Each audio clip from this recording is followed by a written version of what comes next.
Hi, everybody, and welcome to Fearless Fridays Power Up Tips. I am Dr. Dranitsaris, here again to talk to you about codependence and all of its many, many myths that our society and people in our society have come to take as true. Going to do some myth busting today with myth number 5, the myth that you have to recover from codependence. It's an interesting thing, isn't it? As though codependence is a disease that you have to recover from. So where did we get this disease? Where did we get this mental illness? Codependence isn't a mental illness. It's not in the DSM-5, or is it up to 6 at this time? Anyway, it has been rejected as a mental illness because codependence is a stage of development we get stuck in.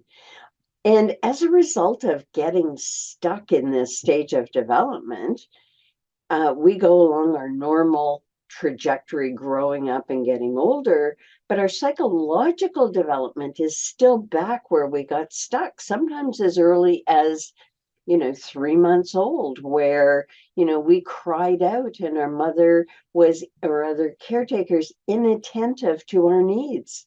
And something happens, you see, because in human beings, our defensive structure, our psychological security, self-protective system develops first in order to ensure our survival. It's like the immune system of the brain.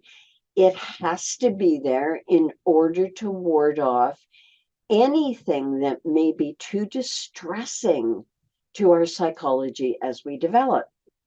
So when we get stuck in a stage of codependence, what happens is our energy keeps going into developing our self-protective system, that structure that the world sees, our persona, and our authentic self is, impaired. It's inside, neglected, just as it was in childhood.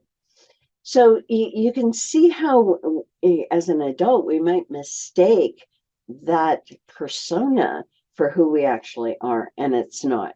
This is why the imposter syndrome is so pervasive in our society, because we have a lot of people who think that their energy has to go into their image or their persona, and they keep neglecting themselves, not really seeing that they are neglecting themselves. So we don't have to recover from codependence. We have to pick up in our development where we left off. Because of its long association with 12-step programs in Alcoholics Anonymous, most people do believe that we have to recover from codependence. And historically, it has been attached to the disease model because that's what it came up out of. But the idea that something is wrong with you that you have to recover from, as opposed to a developmental delay, how liberating that thought is. There's nothing wrong with you. It's you got stuck. And because you don't know how to do it any differently, or you're afraid of what might happen, because there are no guarantees that if you behave differently that you'll get the love that you need. There's no guarantee that if you keep on behaving the way you are behaving, you'll get the love you need. But the self-protective behaviors, the codependent strategies, they ensure that you'll survive psychologically. And we bank on that one. And that's why it's so difficult to change. You don't have to recover because you have never been sick. Dysfunction is not an illness. So if we look at the disease model and we step away from that, it is empowering. We have to, first and foremost, get to know who we actually are and get okay with that. One of the most powerful exercises I have found for people just starting off in this journey is the affirmation, I have the right to exist. It's as fundamental as that. That's at the root chakra level, that level of our being where security emerges in all of us, where we say, I am entitled to be here. I have a right to exist, not for other people.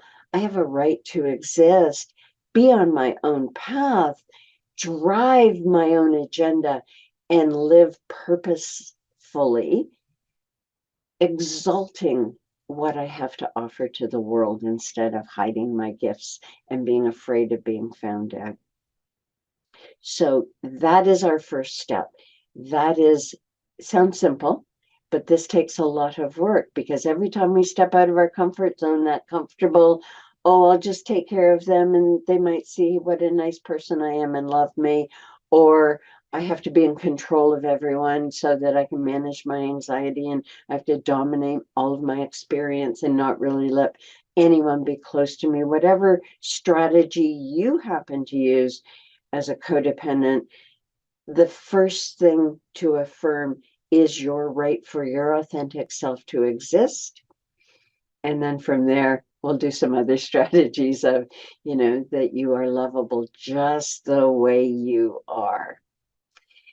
Make sure you hop over to Dranitsaris-Hilliard.com and find all of the resources that we have and what we offer to help you power past codependent behaviors and power past that place you're stuck, as well as our YouTube station, Dranitsaris-Hilliard, where we offer all kinds of tips and tools for getting past any type of dysfunctional behavior at work and in your personal life. Bye for now.